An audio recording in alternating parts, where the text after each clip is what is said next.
Buenas tardes, soy el alumno Chajayán Moreno Cristian Jesús de la Universidad Nacional Mayor de San Marcos. El día de hoy voy a explicar cómo se resuelve un problema de calor y temperatura del curso de fluidos, ondas y calor aplicando el método de Polya. El problema 17.8 del libro de Servoy de Física para Ciencias e Ingeniería, volumen 1, nos da el siguiente problema. Cuando hace frío, un mecanismo importante de pérdida de calor del cuerpo humano es la energía invertida en calentar el aire que entra en los pulmones al respirar. En un frío día de invierno, cuando la temperatura es de menos 20 grados centígrados, ¿cuánto calor se necesita para calentar a la temperatura corporal 37 grados centígrados? Los 0.50 litros de aire intercambiados con cada respiración. Suponga que el calor específico del aire es de 1020 joules por kilogramo Kelvin y que un litro de aire tiene una masa de 1,3 por 10 a la menos 3 kilogramos. ¿Cuánto calor se pierde por hora si se respira 20 veces por minuto? Aplicando el método de Polya, en el primer paso nos encontramos con la sección de comprender el problema. El primer punto es que nos vamos a tratar de hacer cuáles son las incógnitas que nos da el problema. En este caso son dos. La primera incógnita es el calor necesario para calentar el aire que se intercambia en la respiración. Y la segunda incógnita es cantidad de calor que se pierde por hora si se respira 20 veces por minuto. Nos damos cuenta que obteniendo datos de la pregunta, el valor de la pregunta, podemos resolver la pregunta B. El segundo punto es ¿cuáles son los datos?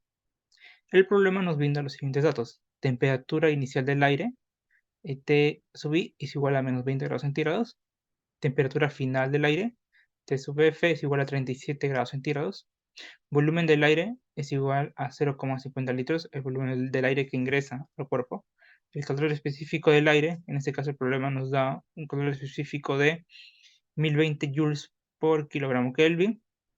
Y nos da un dato extra, ¿no? Que la masa de un litro de aire es igual a 1,3 por 10 a la menos 3 kilogramos. Habiendo comprendido qué es lo que nos solicita el problema y cuáles son los datos que tenemos que planificar cómo vamos a resolver el problema. Eso se simplifica en el paso 2, concebir un plan. El primer punto que tenemos es, definimos una constante de equivalencia por la masa dada. Eso es debido a que cuando se quiere aplicar la ecuación del calor, pues lo que se solicita es la masa de la sustancia que se va a evaluar, ¿no? En este caso, nosotros nos dan el volumen. Y dado al último dato que relaciona el volumen y la masa del aire, vamos a tratar de hallar una constante equivalencia que nos permita transformar de volumen a masa. El segundo punto es transformar la temperatura de grados centígrados a Kelvin. Esto es debido a que la constante que nos da el problema, la constante de calor específico del aire, está en joules por kilogramo Kelvin. En cambio, la variación de la temperatura o las temperaturas que nos da el problema está en grados centígrados. Así que es más conveniente pasar estas temperaturas de grados centígrados a kelvins para poder luego operar efectivamente en la ecuación del calor. Del punto 3, luego de haber hecho todas estas transformaciones, podemos ya sustituir los valores obtenidos en la ecuación del calor. Y el punto 4, tenemos que establecer el gasto de calor por minuto, ¿no? Ya, pasando a la ejecución del plan, el paso 3 del método de Polya, vamos a realizar el primer punto, obtener una constante de equivalencia de masa. Entonces lo que se tiene es lo siguiente, ¿no? Que 1,3 por 10 a la menos 3 kilogramos es equivalente a un litro de aire. Entonces esta constante nos va a ayudar más adelante a poder obtener el valor necesario para poder reemplazar en la ecuación del calor. Punto 2 es transformando las temperaturas, ¿no?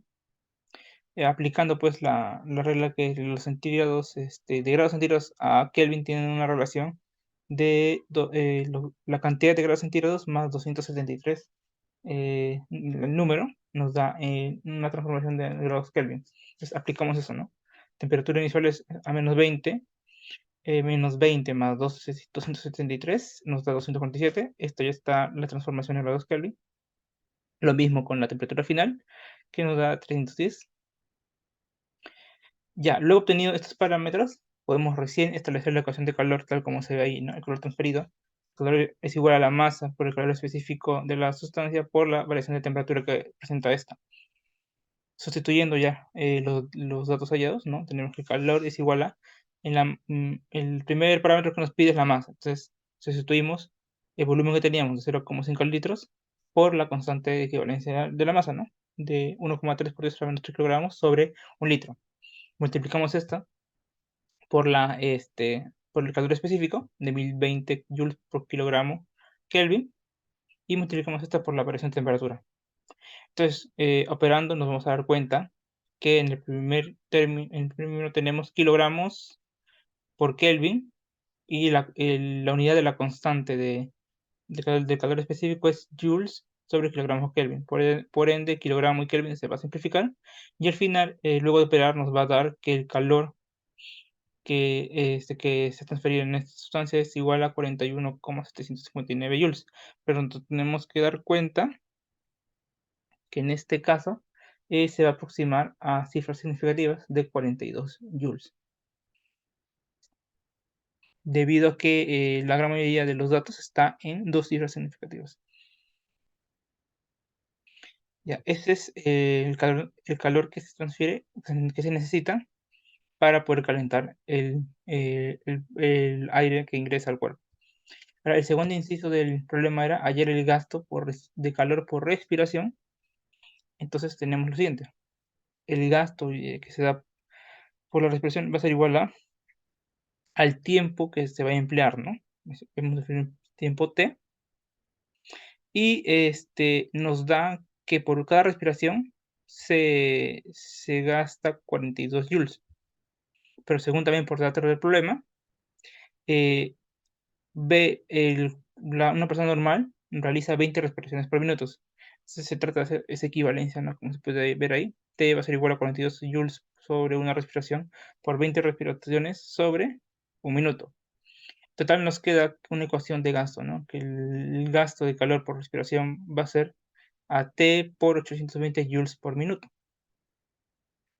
Entonces, el problema nos solicita el calor que es perdido en una hora.